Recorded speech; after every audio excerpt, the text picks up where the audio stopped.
उज्जैन को हम महादेव की नगरी और महाकाल की नगरी के रूप में जानते हैं। कहते हैं अगर धरती पर कहीं मोक्ष का स्थान है तो वह महाकालेश्वर ही है।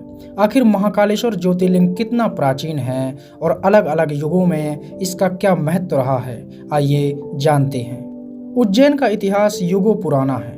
सतयुग कहते हैं उज्जैन को स्वयं भगवान शिव ने बसाया था। यहाँ त्रिपुरा नाम का एक राक्षस था जो बहुत आतताई था और उसके 3 नगर थे जिसमें उसके प्राण बसते थे।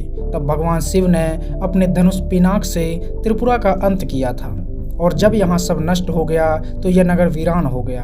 तो भगवान शिव ने ही यहाँ एक नगर बसाया था जिसे उज्जैनी नाम दिया गया और तब से ही इसे महाकाल की नगरी कहा जाता है। जब समुद्र मंथन हुआ तो उससे अमृत निकला और अमृत की एक बूंद यहाँ छलक कर गिर गई थी जो यहाँ की क्षिप्रा नदी में गिरी थी, इसलिए देवताओं ने यहाँ वास किया।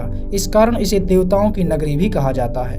देवताओं ने यहाँ उत्सव किए और आज भी क्षिप्रा नदी के किनारे कुंभ का मेला लगता है जो 12 साल में एक बार लगता है। त्रेता युग रामायण काल की बात की जाए तो राजा दशरथ उज्जैन में इसी क्षिप्रा नदी के किनारे पूजा पाठ करने आते थे और भगवान राम ने इसी नदी में अपने पिता का पिंडदान किया था। उस घाट को आज राम घाट के नाम से जाना जाता है। कहा जाता है कि जब भगवान राम वनवास में थे तब यहीं उन्होंने एक वटवृक्ष के नीचे विश्राम किया था और भगवान राम ने चिंतामन, माता सीता ने सिद्धि विनायक और लक्ष्मण जी ने इच्छामन की पूजा इसी स्थान पर की थी। और पूजन के लिए जब उन्हें जल अभिषेक के लिए जल चाहिए था तो लक्ष्मण जी ने अपने बाण से पाताल से जल निकाला था जिसे आज भी बाणगंगा के नाम से जाना जाता है। द्वापर युग में इसे भगवान श्री कृष्ण के शिक्षा केंद्र के रूप में जाना जाता है। भगवान श्री कृष्ण और बलराम ने उज्जैन में ही गुरु संदीपनी ऋषि के आश्रम में शिक्षा प्राप्त की थी। यहाँ आज भी इसके प्रमाण देखने को मिलते हैं और श्री कृष्ण ने भी महाकाल के दर्शन किए थे। महाभारत काल की बात की जाए तो श्री कृष्ण की बुआ उज्जैन की रानी थी।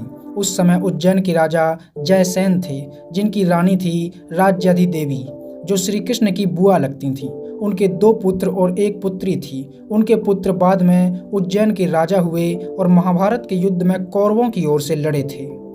प्राचीन काल में 16 महाजनपद हुआ करते थे जिसमें अवंती नाम का एक जनपद था।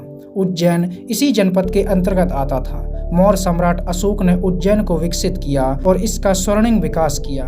उसके एक लंबे अंतराल के बाद यहाँ विक्रमादित्य का शासनकाल आया। विक्रमादित्य ने उज्जैन की पूरी काया पलट दी थी और इसे विक्रमादित्य की नगरी के नाम से भी जाना जाने लगा था। यहाँ आज भी विक्रमादित्य का मंदिर है। गुप्त काल में भी उज्जैन का खूब विकास हुआ। महान कवि कालिदास ने उज्जैन का सजीव वर्णन किया है और उज्जैन को धरती का स्वर्ग भी कहा है।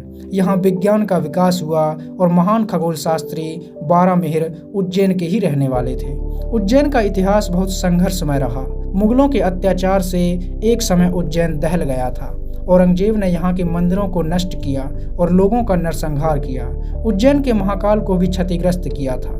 मुगलों से बचाने के लिए शिवलिंग को कई सालों तक छिपा कर रखा गया था और सदियों के बाद भी महाकाल ज्योतिर्लिंग उसी रूप में है और आज महाकालेश्वर ज्योतिर्लिंग की प्रसिद्धि दुनिया भर में है। महाकाल लोक बनने के बाद इसकी खूबसूरती में 4 चांद लग गए हैं और इसकी सुंदरता विश्व प्रसिद्ध हो चुकी है।